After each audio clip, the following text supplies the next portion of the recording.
Hey Martin, welcome to episode 55 of Illuminating Rounds. How are you doing? Absolutely fine, Dana. I had no idea you were about to start then, but I'm well anyway. Yeah, let's go for it. I find that I've given you little of warning gets the best out of you. We get the Yeah. raw Barker experience. That's what we're looking for. So we are going to do a focus on one scenario today. What are we playing, Martin? Can you remember the name of the scenario? Yes, I can. It's called Castles on the Horizon. Castles on the Horizon. Indeed, from Journal 12. Um, Yeah. I wouldn't have ever picked this scenario. I don't know about you. Would it have stood out to you? This is Interesting. I quite like playing desert scenarios, but I don't. I tend to like scenarios with a bit more infantry because it's quite a little bit of a tank focus, isn't it? yeah. So I probably wouldn't have picked it. Yeah. Yeah, I tend to avoid scenarios with lots of half tracks in them. I find them sometimes a little bit overwhelming. I don't get the best out of half tracks, Yeah. and you have to be quite sneaky with them and quite good at a lot of mobile kind of maneuver. Yeah. So yeah, so interesting. So Robert suggested we play this for a Yeah. couple of reasons. One, obviously the Journal 12 focus that we're talking about at the moment, and secondly because he did a matchup of all the tanks, and we wanted to talk about the matchup between the two tanks or the three tanks really, but in fact lots of tanks, there's lots of different types of tanks, which was really interesting, and it's a very good scenario. So we're going to get into Rob's superb analysis of this scenario. We're going to show our replay of the game that was just finished, and then we're going to talk about the tactics that we should have used that we haven't seen yet. Rob has done us Yes, like absolutely. Yeah. a video I'm of quite that. interested to see this. Yeah. Okay, so first things first is to say thank you to all the Patreons. We have a new Patreon this week, Peter Catchpole, who is has been to I think a UK tournament.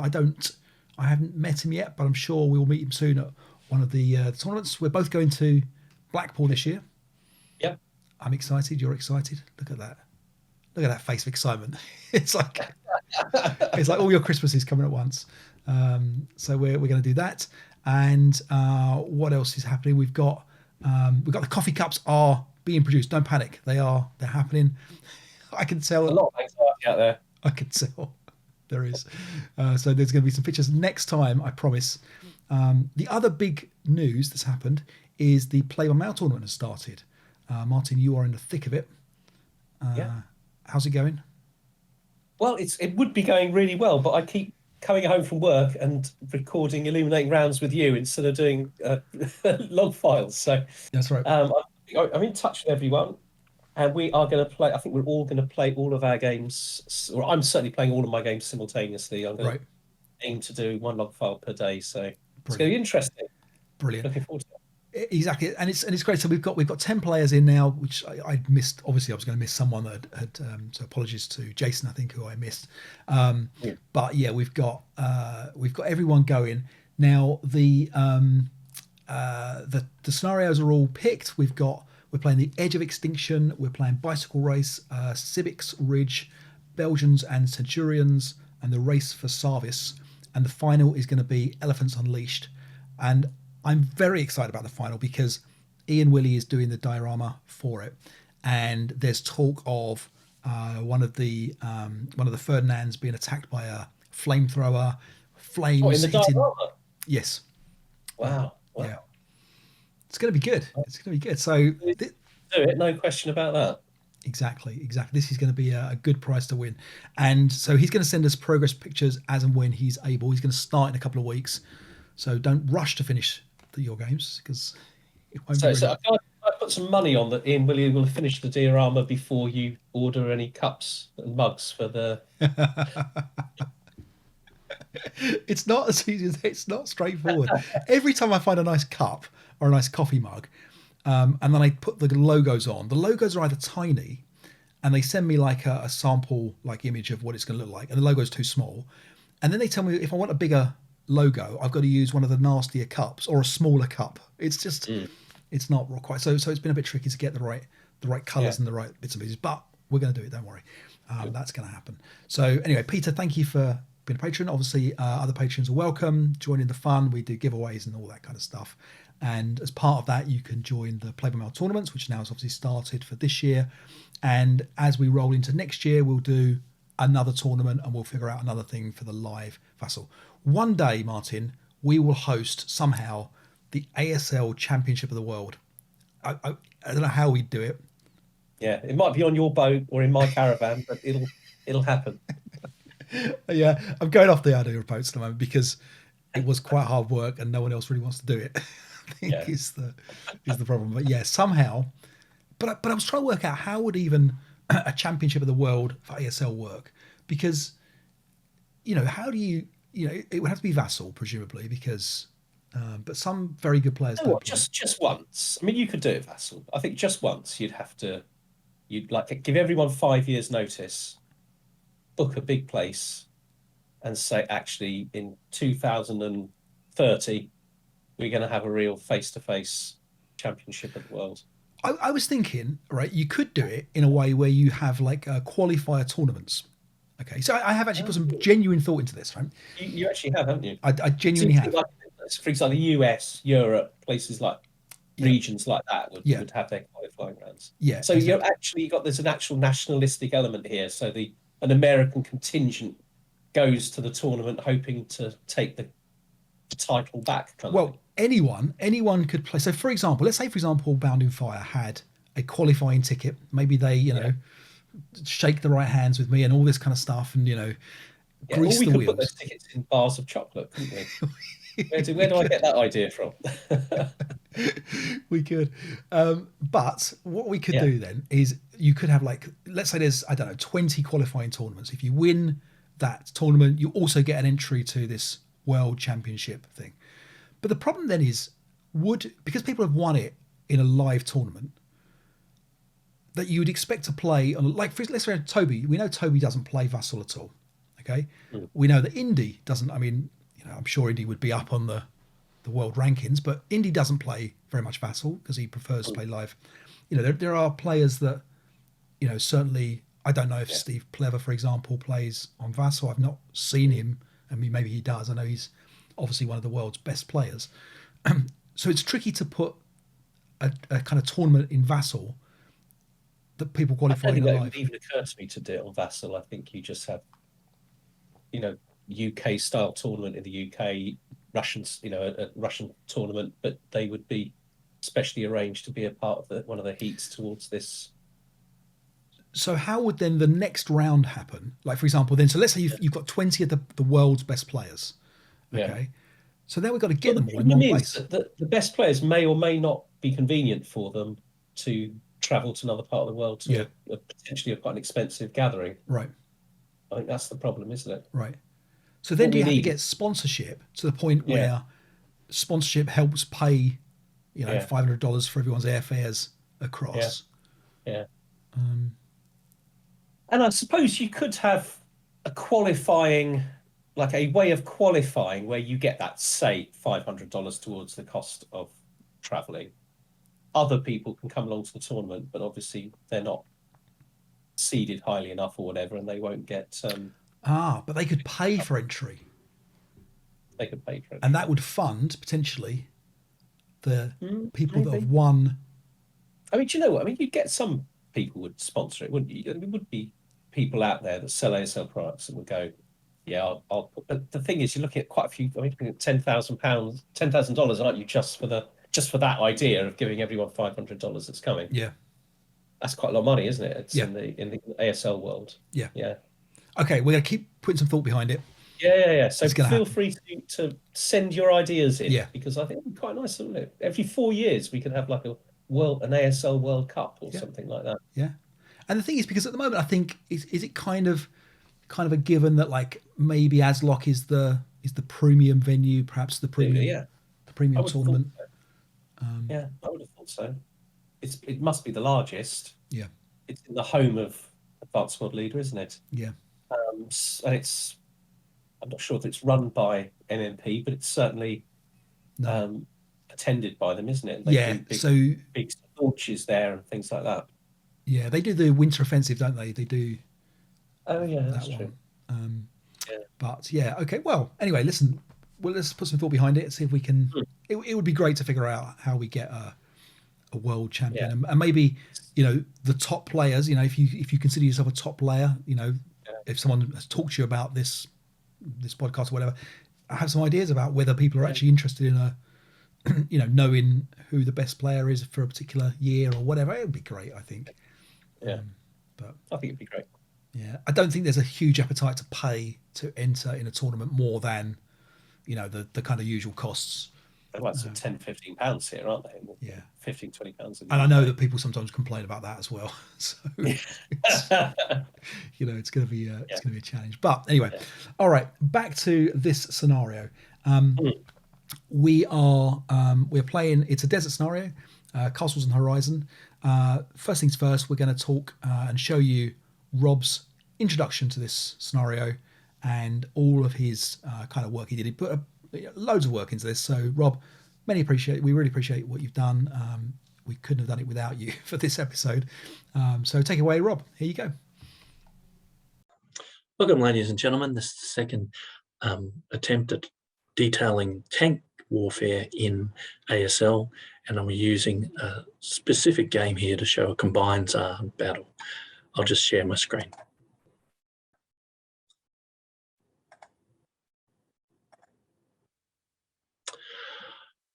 So this is all about Journal 186 Castles on the Horizon, Dave versus Martin. Here is the actual scenario from the latest journal. And as you can see, it's the day 2 of Operation Crusader. What I'll cover today is quickly a story with a bit of history. I'll then cover the British from the famous Desert Rats, cover the Desert Africa Corps, the famous 15th Panzer Division, cover desert terrain because it's very important in battles in the deserts, and didn't do that last time, and there was a bit of criticism that I should have. Cover other rules specific to this scenario that helps your tactics. And then after Martin and Dave play, I'll cover the tactics I would have used to play this game. So the game itself is, as I said, to do with the middle of Operation Crusader, where the Germans do a counter-attack and the British have to defend. It's sort of like a rapid combined arms with Panzers and Panzer grenadiers trying to take the high ground which the British hold. And it's introducing, for the first time in the desert, the new Honey, or the M3A1, which is a Lend-Lease, remembering that it has red to hit numbers because it's a US vehicle. Introducing the shiny new Crusader 1, and it's part of a long line of cruiser tanks I'll talk about in a second, with the 40L gun, the 40L anti-tank gun, which is their workhorse. And remember, the 40Ls never had any HE rounds. I might add the Honey also doesn't have any HE rounds. And also using the original Panzer IIIs with the short 15mm and the early Panzer IVs at this stage, where the F1s hadn't turned up. They use a lot of smoke. They don't have a lot of APs, and there's a lot of sort of like half tracks and Panzer IIs to help the charge. The British per se, as I said, day 2 of Operation Crusader, and with these Honeys, Matildas, and it was called a Honey basically because it had good reliability, good gun, good armour, and thus all that series of Lend-Lease tanks were called the Honey to the British, the best performing tank that they had at that stage. They also didn't have many effective anti-tank units, so we see their 2-pounder try and stand up against the onslaught.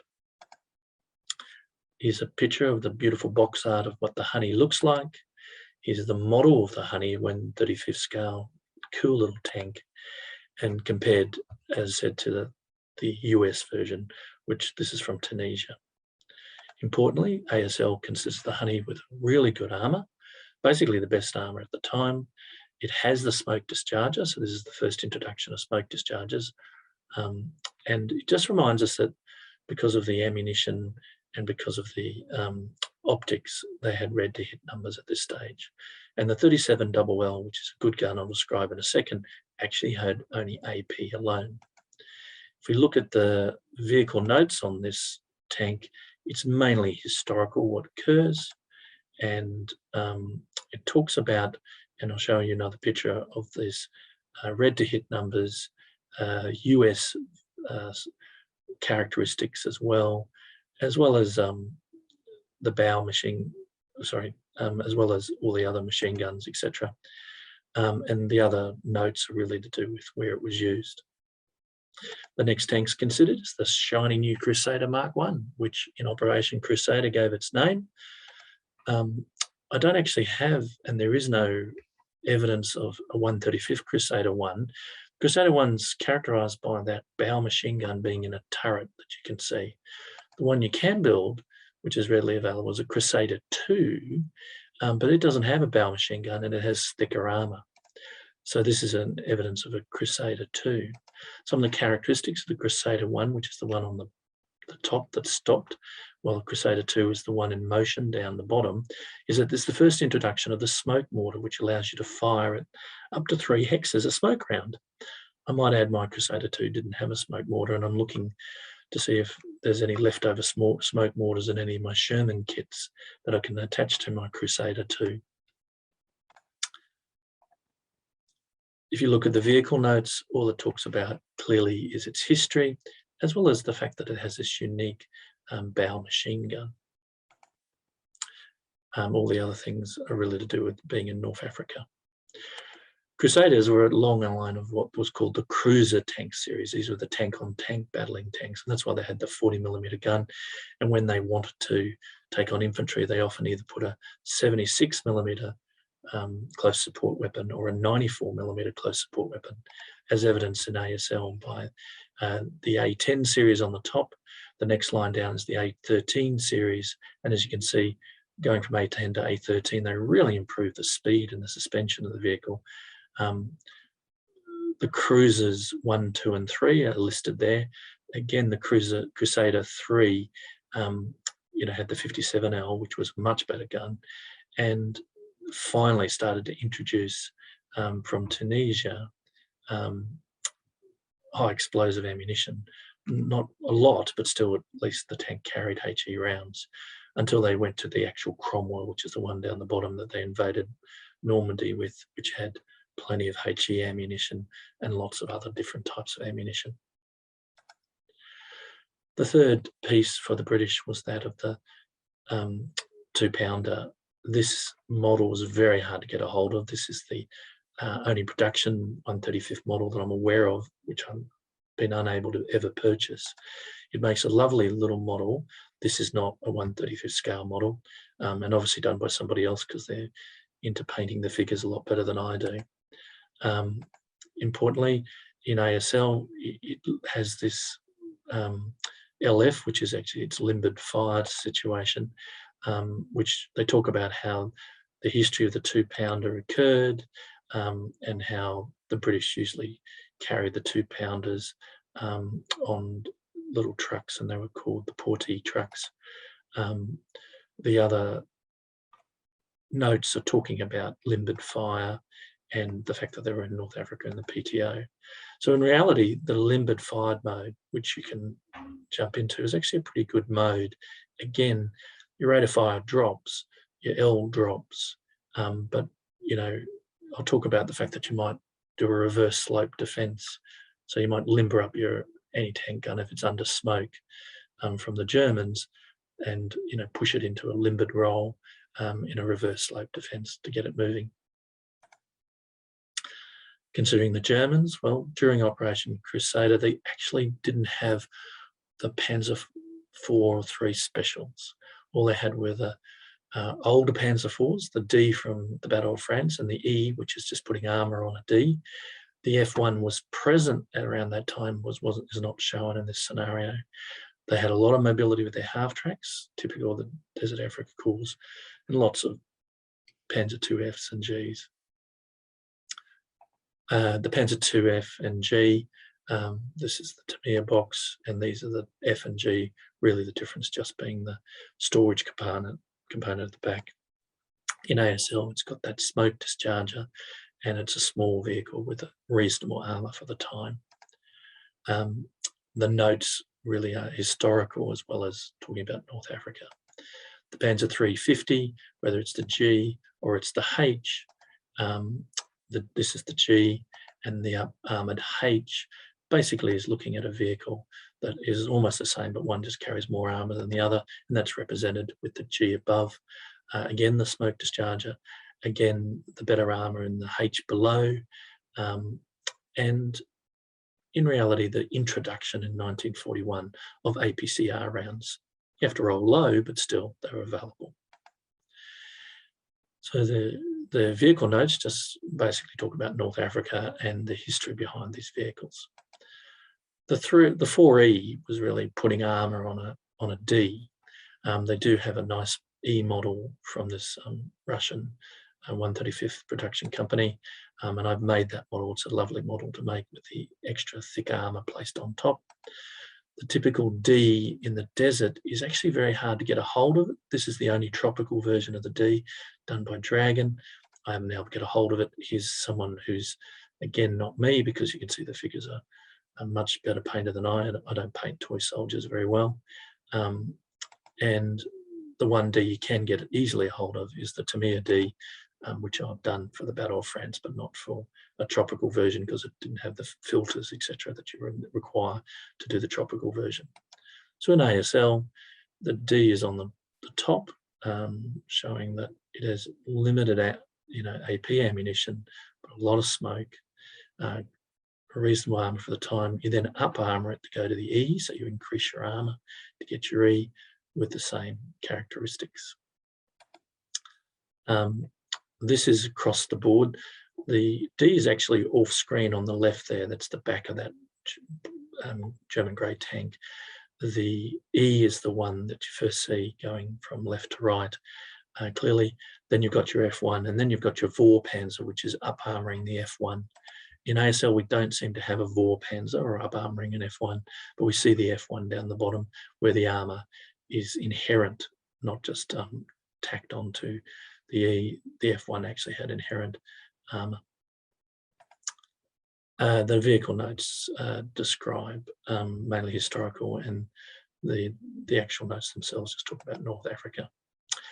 The workhorse of the Panzer Grenadier units was the first version of the OFF's A version of the 251/1. Tamiya makes one, Revell makes one. I've made both of those. Both of those ones on the left are those particular versions of the half-track. The C version and the D version are the ones that are on the right-hand side there. And the notes don't talk about the different versions, but they talk about the history behind it. And the vehicle notes CNN are remarkable. So let's do the matchup. Let's match up their armour, their calibre, their mobility, and what's in their special ammo. So when we think about the red to hit numbers that we see in the 37LL, actually when the honeys are firing, because the LL actually gives them an extra +1, they don't actually lose that disadvantage. The 40L gun, though, is of course the British best option here. Importantly, with the to kill tables, the 37LL and the 50s sit side by side as good 11s, with the German armour being about 3 or 4, gives us a 50% chance of penetration, while the 40L and the 75 star is slightly less. And of course, things like the 20L on the Panzer II and the half-tracks with their machine guns and the ATR that the British have, considering the armour of the Germans is mainly sitting around 3, 4, and 6. Don't forget that APCR, because as I said, if you can get an APCR with 50, you even get a better chance of penetration and nearly an automatic kill. Don't forget as well the red crucifiable numbers on the British vehicles. In other words, the Tommy Cooker's theory, where they once they got hit, they burned more readily, and that means that you have blaze when you have equal to the kill number rather than less than the kill number. So other things about the red movement numbers, the Crusader one wasn't very reliable, red movement numbers, and that's for excessive speed breakdown, as well as for mechanical reliability every time it starts. And don't forget about the fact that most of these guns have multiple hits. So when you get doubles, don't forget your multiple hits, multiple hits, multiple hits.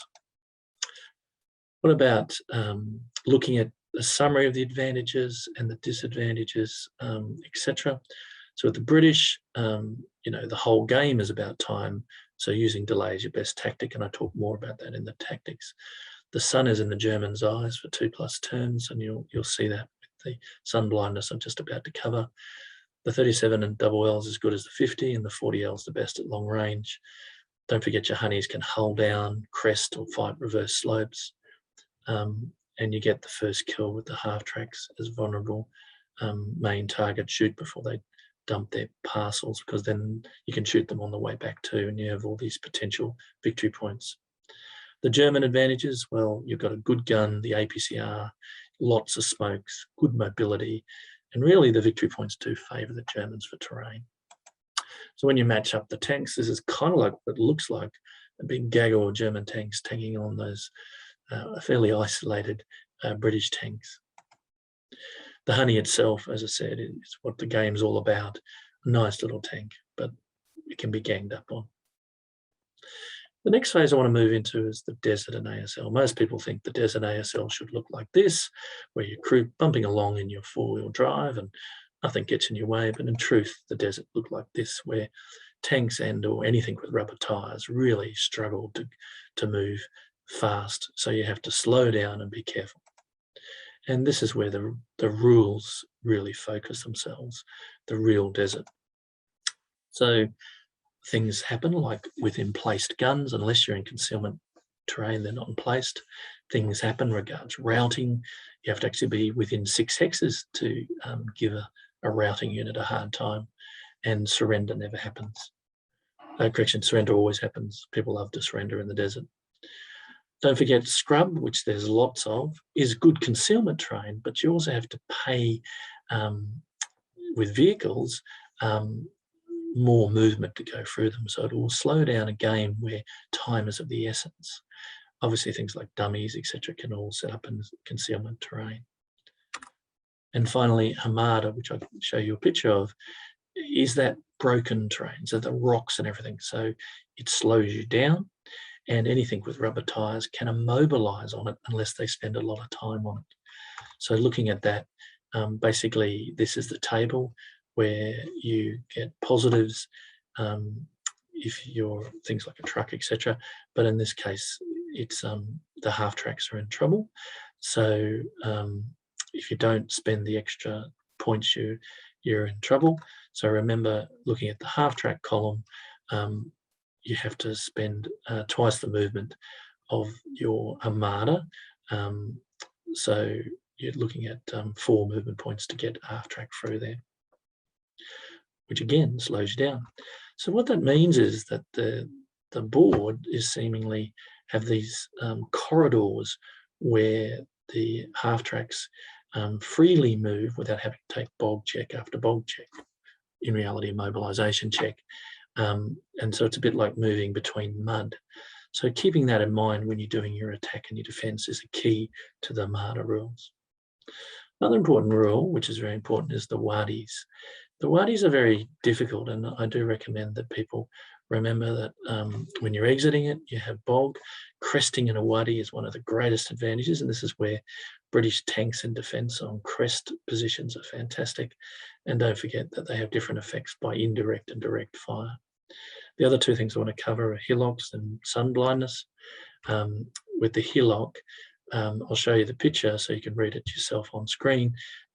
Please read the example, because no matter how much you try and teach people about the Hillocks, unless you have an English degree, it's pretty hard, the rules, and I use the example to really understand sitting on a wall and firing when you're sitting on a wall, and what are the things you can see just behind the wall, what are the things you can't see behind the wall, and how the summit gets you above the whole thing. And with the sun blindness, which I'll just do first, really the sun is in the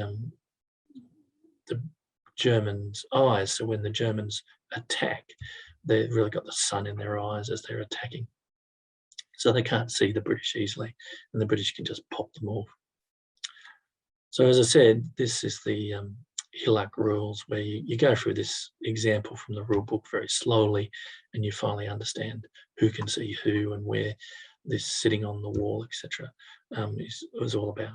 I'll leave you to read that. So considering other rules from the scenarios, the victory conditions in the scenario are crucial.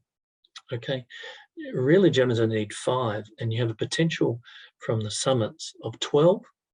And each time you kill a British vehicle, you get another 1, so that's another possible 5. So there's all these 19 victory points you can get. But the problem is when German AFVs, including half-tracks, are killed, you lose one, so there's a possible -19. With the SSRs, it clearly says in SSR2 the half-tracks have to dump their men and run, so they get attacked when they come and they get attacked when they go back, and the crews don't survive, so people are dead once they hit the point of crew survival.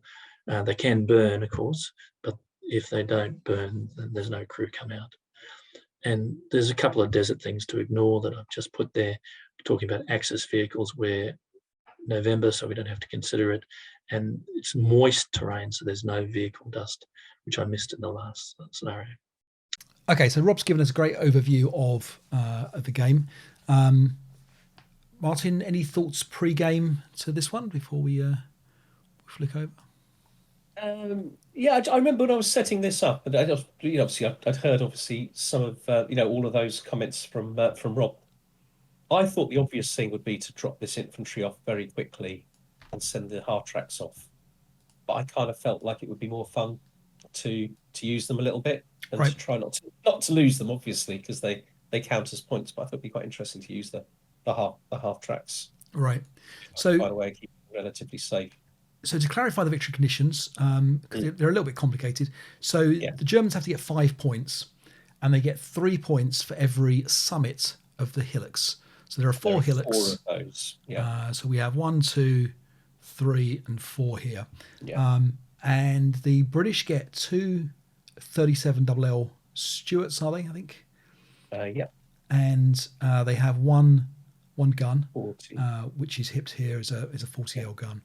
Yeah. And they have a bunch of infantry, which are kind of I don't know. I didn't use them very well in this scenario. I don't think. We have they're interesting because the Germans can't capture the summits with vehicles. They have to take them with infantry. So the British infantry are quite good for just hanging on to the hills or potentially recapturing it if the Germans take the hill and then move on. Yep. I think that's the thing then, really. Yeah, exactly. And the Germans get a whole bunch of stuff. I mean, they have lots and lots of stuff, but their tanks aren't great at taking out the British tanks. British tanks, as Rob's mentioned, four armor at the front. The 50s and the 20Ls are not that great at all. No, not against the tanks. No. So they're overrun weapons, I think, really, in this scenario. Yes, yeah, exactly. And so you've got to kind of decide what you're going to do in terms of how many you're going to potentially lose and how aggressive you're going to be. The British get a point for every AFV they destroy, and the Germans get a point for each AFV that they destroy or immobilize. There are no crew survivals. There are no immobilization. If you fail an immobilization task check, jumping out, you're effectively wrecked. So there's a few bits and pieces like that. So yeah, I mean, my setup was fairly straightforward. I put the 2 Stuarts on top of the hillocks in the kind of the center of the board. I had the gun protecting my southern flank, as it were. A fairly light force. This is a dummy tank here, with a couple of squads up on the hillock here. I thought about doing a hull down attempt at the start of the game, but I didn't want to give away anything to Martin in terms of where my tanks actually were. So I thought, and I didn't know whether that was a tank in the south or a gun or what. I had no idea. Right. Yeah. In fact, had I known that was an empty summit, it might well have been that I would have gone that way, perhaps. Yes. Yeah. Yeah, exactly. So that was the kind of my challenge here. All of my guys are entrenched as part of the SSRs, but effectively I've got 8 4.57s. I've got a couple of medium machine guns. I've got a light machine gun, anti-tank rifle, and a small mortar. And you've got 8 4.68s, 9.18180 dismantled medium. Yeah, but all of those have got to be carried as passengers in the half tracks. Yep. Yeah. And once your half track, sorry, go on. I was going to say, once your half tracks are empty, they're recalled as well. They're recalled, exactly. Yeah. Yeah. I've got 2 tanks capable of firing smoke. I've got 6, 7, 8 tanks capable of firing smoke dispensers. And I've got 3 of those little anti-aircraft things, the Well, they're not anti-aircraft, are they? The Panzer II Fs, but they're it's a very very small gun. Yeah. The infantry don't like it. Yeah. Yeah. Dummies at the front here just to try and put you off a little bit. Dummies at the back to give you a little bit of sense of there's more stuff at the back here. And that's that. So I wasn't sure about a strategy for here. We haven't listened to Rob's tactics yet. That was going to be interesting to see what he says after we've played this. This is a tricky map to show the whole board on, so I'll try and do my best to zoom out and zoom in as and when. But you can see the majority of the action here. So here we go. Let me just do something for a second. Okay, that's all. Take those red circles off. All right. So, okay, here we go. On you come, and obviously you reveal the tank straight away. There's no concealment up there, even though they've got some height advantage. And not a lot else really. I just kind of wait. What I don't want you to do is start running half tracks around the back of me. Yeah. It's worth pointing out these are the red areas are potential immobilization, not bog, but immobilization task checks for the half tracks if they go through them at one movement point. If they go through at two around the edge of the Hamada, then they can avoid the immobilization task check. So by and large, that's what you did, wasn't it? I think. Yeah. I did try for some smoke dispensers, didn't I, in the hope of giving some protection to the half tracks, but I don't think I got any. That's right. Yeah, that was your double six there. So I kept them back a little bit out of the worst kind of range. Yep, exactly. So here I'm just waiting. I'm waiting for you to get me to get a good shot with my anti-tank gun. I'd bore sighted all the way down here in 26, wherever that is, all the way down there, but there was no chance of you coming through there. So I figured, okay, well, I'll wait to see if you can line up a few tanks. And frustratingly, you didn't give me many targets up there. So that was kind of the downside to this approach, where I don't get that many targets here. So off we go. Start our defensive fire here. We hit and auspiciously start with a dud. Yeah, you got rate of fire there, didn't you? Yes, exactly. Yeah. We bounce a couple off. Yeah. The gun reveals itself and starts to destroy. Starts its work. Yeah. So that's that. A little bit of advancing fire from you. And at this point, I'm kind of I was a bit underwhelmed by my defence here. You've got a lot of chances to roll some low dice there. I think that's the that's the thing. So I think I get fairly lucky. Nothing bad happens to my guys. I get some prep fires back at you.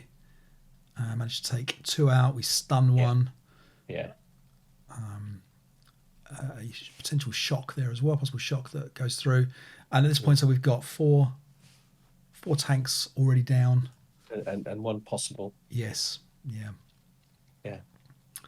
You find out that my dummies are dummies. And now you push. This is my turn now. So I smoked your 2 tanks, didn't I? Yeah. And you've done well here. This is kind of where we started saying, okay, this is where it started to turn your way a little bit. I think. Great use of smoke here to smoke. Obviously, you've got sun blindness as well. Your shots are very tough this direction. So there's sun blindness in your eyes, which suits me.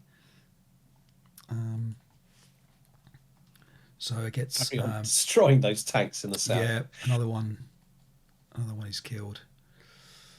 And then we've got. I think the only reason that the 5th tank is still alive is because the wreckage and smoke from his colleagues, comrades, is keeping him safe. You managed to get one up and around the back here, and this is now.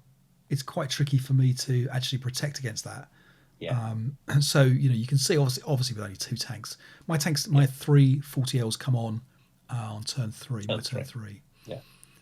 You break in the. But it does mean I've got to get a move on, because once those tanks come on, they can wipe out these half tracks. Yes. I wouldn't be able to play with them these aren't half tracks actually, are they? But I'm not sure what But I am vulnerable to that anti-tank rifle that Yep. you're using there. Against Yeah, that so the anti-tank rifle has a shot here at you.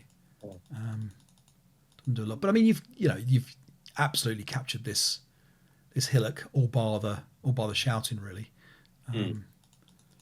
So there's a few spinny round, turning round moments, but nothing. And now here come the half tracks. I mean, you kind of get funneled from that armada there. So my gun misses for once back there. I get a sniper activation. This was the perfect double six. I love rolling double six for a sniper activation, distance and direction. And that manages to knock out or stun. Yes, that's right. And recall your half track. Now, as we know from our previous landing assault, beach assault, these actually are able to unload. Can get out. Yeah. So you're able to bail out. I start to. You're going to unload. Sorry. And it's now my turn too. So let's just zoom out a bit.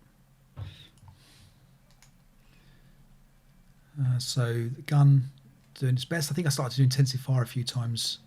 At this point, I managed to knock out the guy adjacent to me inside from within the smoke. Yeah, a bit of luck there. Back off the hill. Yeah, to try and defend a little bit more.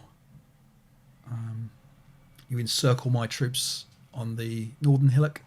Yep. And you jump out and go for the close combat. Yeah, now this is a bit risky, but I didn't really know what else I could do here. So they were just going to sit there. I managed to immobilise you. Yeah. Here. Which makes it a sitting duck for that anti-tank rifle eventually, doesn't it? Exactly. So, yeah. You're able to fire at me in the prep fire phase and break me, but you can't do a lot else really. Yeah. My tank up here finally is destroyed by your guy back in F3. Yeah. And you push on. This is quite nice. Yeah, so this is where you kind of locked me into kind of close combat with my tank. I'm not quite sure you put a CC on it, but basically here these guys aren't firing out anymore. Yeah. I managed to roll a 3 on the to hit. Not a great to kill. No, I think I decided to move past there. That's right. I didn't stay in the hex. I swing round to fire at you to keep everything intensive fire in there. So the whole plan here really is to get into close combat with that tank. Right. And that, because your tanks are coming on now, aren't they? After this turn. Yep. Yeah, it's your turn 3 right now. Yeah. Now it's in the half track. Now this is interesting. We played this a little bit wrong, I think, in that with your recall, we kind of allowed you to kind of move your tanks, your half tracks at the slow, safe speed. Yeah, a little bit flexibly. But actually, they should have been just zooming off in a straight line without. It probably wouldn't have made any difference at all. But it is something. I think I went in a straight line. I just paid the extra to make it more safe on the with the bog risks. But right. I believe I shouldn't have done that. I should have gone the quickest possible way. Yeah. So there's the overruns. I think we just missed. Yes, that's right. You had a couple of overruns with the half tracks down. This is one where you're coming up to. Yeah, these two here, and everything's left sort of broken, hasn't it? That's right. Yeah, down there. And it helped that your gun, of course, had malfunctioned by this point. I think I intensified here just to try and do something. So I do feel like I've achieved something now. It's a huge cost, but it looks like I might be able to finish off your tanks. Yeah. And your gun. Yeah. And capture 2 hills at this point. But it's not enough to win. And of course your next tanks are coming on. Right, exactly. So at this point you're on 1 point for taking out the tank, and you're going to get the the 3 points for the hillock here, and another 3 for this one here. So effectively, you're on 7, and I'm on 7. So you're still 5 behind to win. Yeah, that's right. Well, I think I'm likely. Yeah, that's right. 1 tank at the moment. Yeah. Yeah, you'll eventually get that one, I'm sure. Yeah. So I wasn't quite sure really whether to be moving these guys at the bottom here or just holding them back. It wasn't a great defense, I think, for me in terms of not knowing. We were actually thinking, weren't we, that it might almost be worth hiding these tanks behind the safe hillock and just try not to lose them, because it's becoming quite mathematically challenging for me to win this, isn't it? Exactly. The anti-tank rifle starts to have a little pop at your immobile tank. Yeah.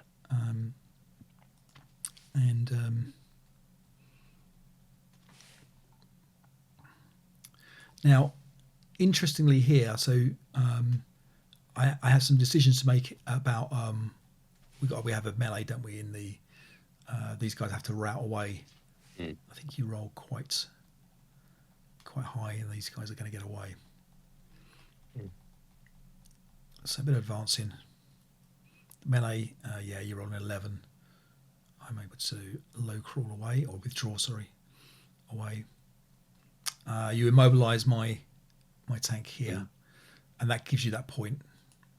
So yes, and not only that, I also can't fire at your tank adjacent as well.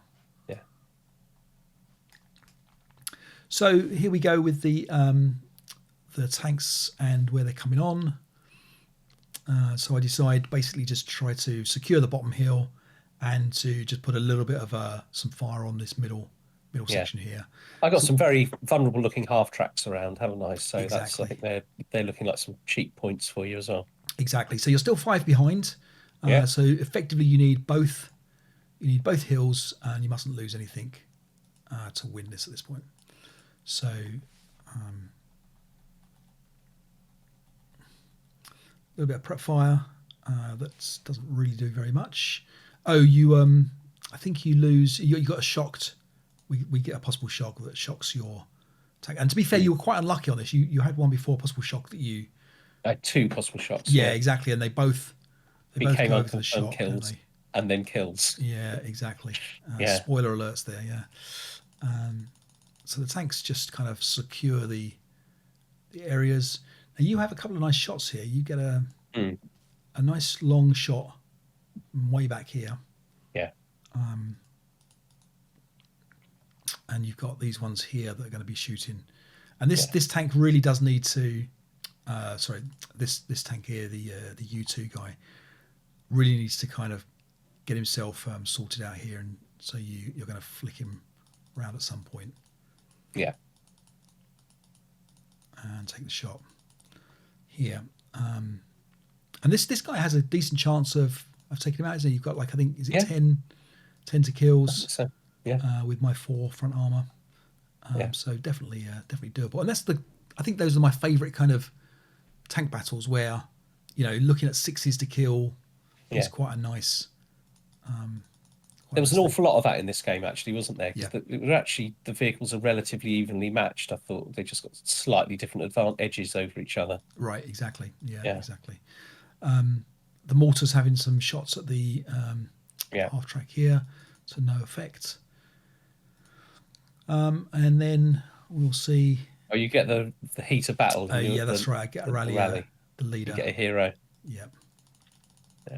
He's going to have no impact in the game at all. He's going to run off with his broken guy here.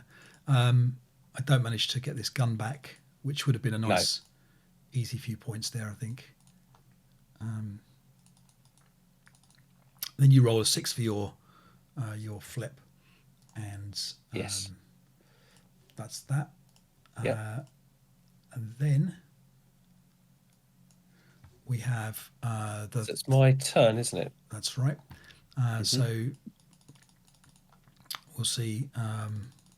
So at this point, it is looking pretty tricky for you. It's looking very difficult for me to win. Yeah, but mathematically, it was absolutely fine. You were able to do it. Yeah. So you start moving the half tracks off. Yes. That's fine. They're allowed to just go. to get them out of your way. Yeah. And you start to. I was kind of interested here. So this was one. The guy here in is it 01Q1. so 2801, you kind of pulled back behind the hillock, just to kind of protect him. Yeah. And I felt at this point, it's always nice when the attacker's going the other way. Yes, that's true. That's true. I was kind of relieved. Yeah, I mean, the thing is, I had to expose them because I felt I was behind in my timetable, but it meant that they were exposed when your tanks came on. And also because the gun had broken, I thought I needed to kind of just make some progress while I could. But I should have got the infantry unloaded by then, really. Right. And I didn't quite have the points last turn. Yes, yeah. Yeah. And so just disrupting infantry in the north, really, to Right. just make sure you can't recapture the hill. But you're making your way onto this hill here, and it's only got one squad that's going to defend this hillock here. So I feel like I've got a reasonable chance. I'm basically in a mobile wooden building. Yep. You are also essentially you're in a static mobile wooden building, aren't you? Yep. But I've got a few options here. I think overrun, fire, point blank. Yep. So I take the 8-up-2 shot at you, get a pin check. Yeah. And you pin the crew, and the guys are okay. And this is quite interesting. So we had to do a little bit of rules look up here. Yes. The crew don't button up here. They're open top. They don't button up. They're just pinned. And the squad is fine, not to have to share. So but with the vehicle stopped really, and it really took the punch out of it for this turn. And the other interesting thing here was that you fire. I fire at you, leave the 4 residual, and now we think you have to spend another point now to fire at me back after the pin result, and because you're doing that, you get hit by the residual. Now, as it happens, there was no effect. But I probably should have waited and just done it in advancing fire. I think even then, you still got to spend your points in that hex, so you still have to delay. You can't stop your movement phase, I believe. Yeah. The other thing I did think about doing was just jumping out of the half track, and then I would have obviously had to take some residual and some shots, but I could have potentially have advanced into close combat. That's right. It's only 1-to-1, but it was a possibility. Yeah, and I'm surprised you didn't actually. I thought that's what you were going to do. I thought I still had the advantage while I was in the half track with the crew firing the machine gun. Yep. Yeah, that's fair. Obviously, you would have taken the residual as well coming out of the vehicle. Yeah. And there'd have been a final fire shot. Yes. Yeah. So a little bit of DMing up here.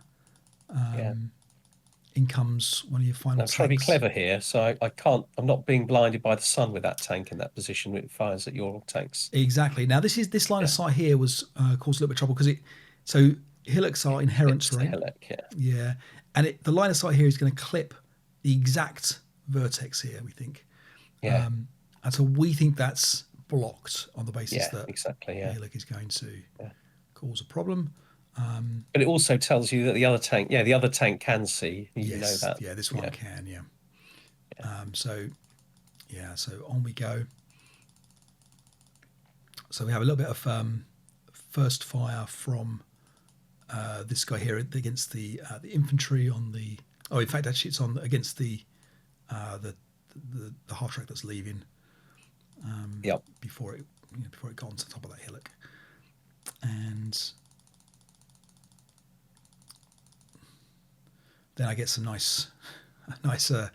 This guy here then manages to take get the critical hit against your tank here, and this really is now making it very tough. It feels serious now. Yeah. So now at this point you've got to take. So I think at this point you're 2 behind. So you've got to take both hillocks, and you've got to kill at least one tank. Yeah. And not lose any more tanks. That's or right. AFVs for that matter. Yes, AFVs, here's our shots that we couldn't quite see.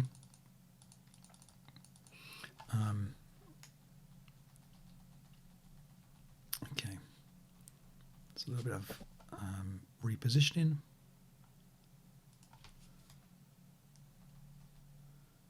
And right. So this is now your turn. No, is it my turn or your turn? This is your turn. This is my turn. So I managed to get a shot off at the fleeing. Now we think that's right. We work out that the only way I can win is by using the half track with a squad in it in 28 1 and racing it back and capturing the southern hill. Yep. You've got I calculate you got one and a half or 2 squads there, and I think it turns out you've got 2 squads there, isn't it? That's right. Yeah, 2 But squads. that's the only way, and not lose any vehicles. Yep. And obviously capture the hill, the other hill on board 28. So there's quite a lot I've got to do. They would make a film about it if you manage it, I think. Yeah. So I'm thinking, do you know what? I'm going to have a go. I'm quite excited about having a go. And then you take this long range shot. Get the rate of fire. So miss on the rate of shot, but get the rate of fire. Yeah. Get the 4, which is the I'm hit. laughing at you. Yeah, and then this is the exact number because it's 1 less against your rear target. And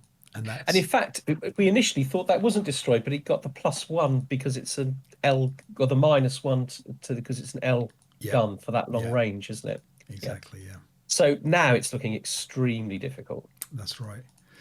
And you take a couple of shots at another one to. Yeah, I managed to stun your crew here. Yeah. And then this tank here is going to have a shot at the guy over here. It's a bit of a long shot, really, isn't it? Yeah. Not much chance of that happening. But gets a hit. And destroys it. Yeah. And that's when I resign. Yeah.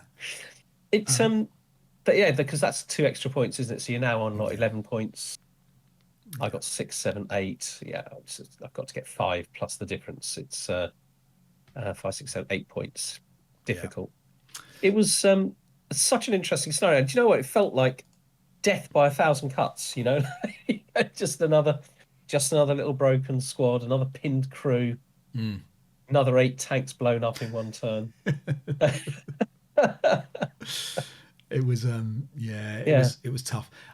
It was quite an interesting scenario, wasn't it? It was good. I like the matchups are good. They're interesting. They are. It does very highlight good matchups of vehicles. Some good. I really like the way you get sort of little battles going on in different places across the board like this.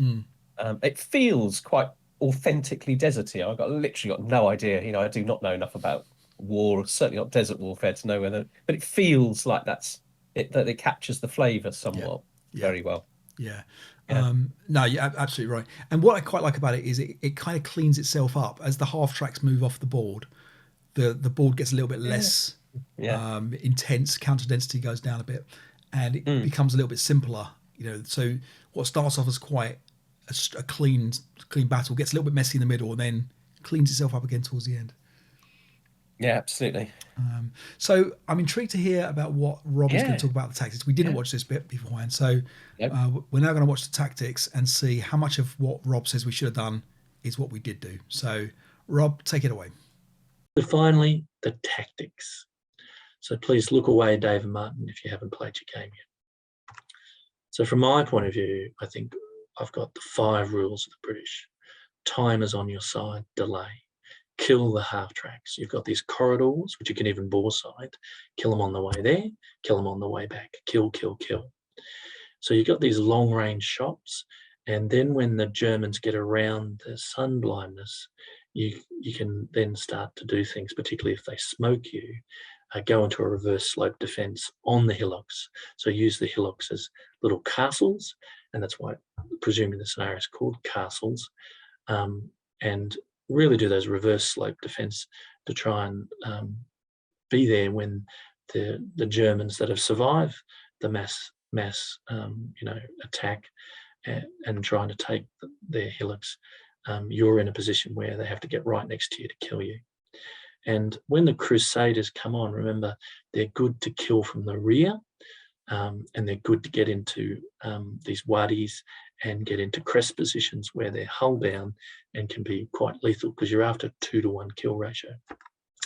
So you make these castles out of the hillocks, and you use your concealment counters appropriately to camouflage your men until you have that close battle. So it's no good firing infantry or machine guns until you've got infantry targets, because remember, to kill the infantry prevents him possessing the hillock, because he needs infantry to possess the hillock. So keep your infantry concealed. They might be under smoke, but keep them concealed under foxholes, protected until those German men start to rush the hillock. From the German point of view, you want to do a mass attack. You want to use your smoke discharges to hide your half tracks that are the most vulnerable. You want to go fast, fast, fast, because you've only got 6 movements. And you want to smoke with your smoke generating Panzer IVs, smoke any high ground targets. And you want to try and unload your half tracks and get them off the board alive. So depending where his castles look, don't go too close to the castles, or get into maybe a wadi and unload before you start attacking your hillocks. And watch for the rear attack by the Crusaders. Probably the second role of the Panzer IVs is to protect the rear. So, as I said, you can attack from the north, which has the best corridor, and down the guts from north to south. We could attack from the south, which has a more difficult corridor and much more complicated wadi terrain. But having said that, you can use those wadis to take the hillocks, but you have to remember you only have 6 turns to get that uppermost or northern hillock. But you only need 2 of the hillocks as long as you haven't taken any casualties. But I could imagine everyone will need 3 hillocks out of the 4. Okay, so in conclusion, this is a game where the attacker has little time. Remember that. The tanks and their characteristics linked in with the desert terrain, linked in with the scenario rules are crucial, and know them before you launch in. Roll low as usual, and thanks again for listening. And if you're interested in these, please suggest some. We've had no suggestions at this point, and probably the work that's required to do them. I probably wouldn't do another one unless I had someone telling me good suggestions and sort of like approving to Dave and Martin that this is a good idea to do it this detailed.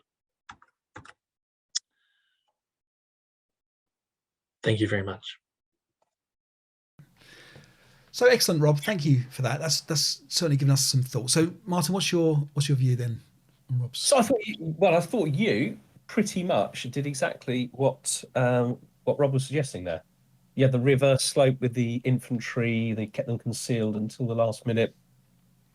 You had the tanks on top of the hillocks, didn't you? And they were little castles, and one of them did indeed go back to the reverse slope.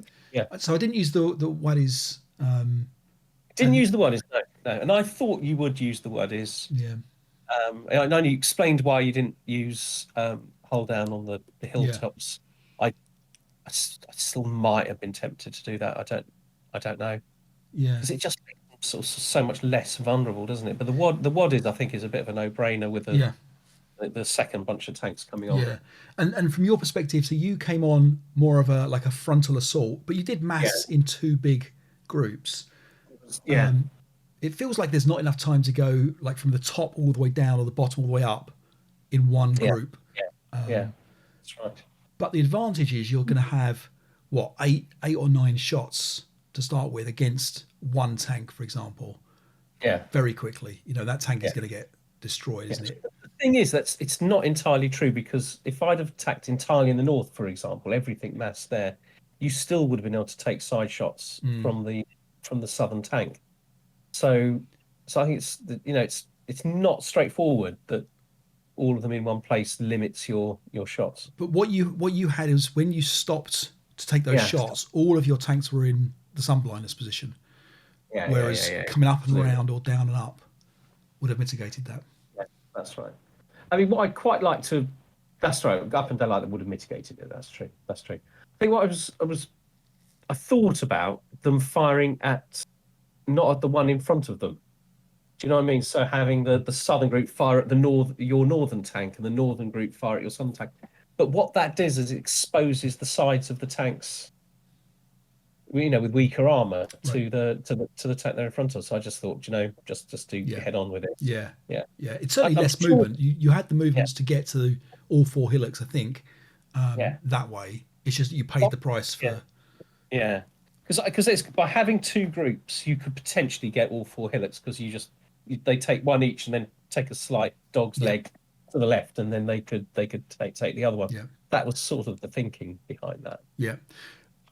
Rob, thank you for doing that. It was brilliant. The effort you went to was amazing.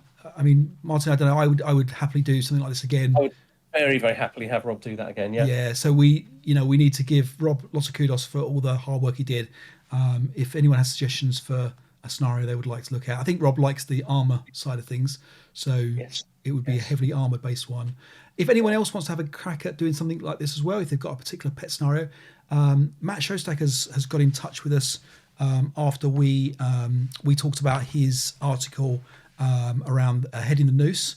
So what we're going to do next is from the Journal 12. So we're going to read up on the analysis that Matt superbly wrote in the journal, and then we're going to play this with the benefit of this analysis. And I think this is going to be really quite good because this is, like it's the one step above the Schwerpunkt kind of thing where you're playing the scenario kind of the way that the designer or at least expert players have expected you to play. So I'm excited about doing that. I don't know about yourself, Martin, but we'll take you on. And then following that, we're going to take a little deep dive or a mini deep dive, a little shallow dive into the dispatches from the bunker. So Vic has sent over our subscription for that. So we're going to go through that and take some scenarios.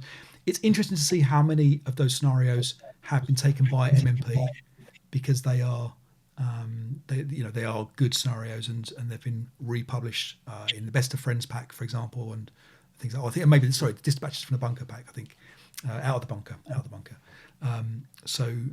That's a testament to their great scenario design and play testing. And so we'll try and take one from one of the magazines that hasn't been taken yet, so from the journal, and give that a little bit of a highlight as well.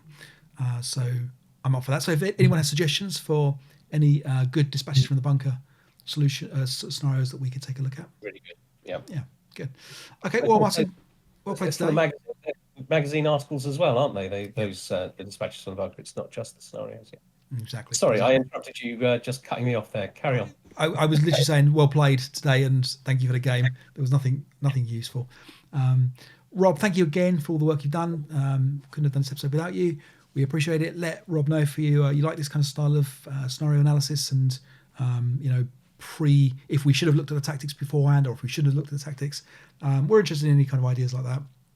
And good luck to all those playing the Play by Mail tournament at the moment. I'm sure you guys are going to have some good fun there. We're asking people to send through their analysis or their fun parts or whatever, the AARs of those games, if there's little snippets that come up in those games. So we'd love to see that. And if you've played any of the scenarios that we've featured, or if you fancy playing it because we featured it, let us know how it goes as well. We're always interested in seeing what we've done wrong, and if you'd like to see the log files, I'll put them up on the archive so people can have a look at that. Other than that, Martin, anything else from you? Yeah, that's all for me. Thanks. You've got some log files to do now. I've got a lot of bloody log files to do, yeah. Oh, okay, well, I'm sure you'll have fun as well doing that. All right, well, until then, Martin, thank you for the game. Well played. You too. All right, take it easy, and see you all soon. Bye-bye.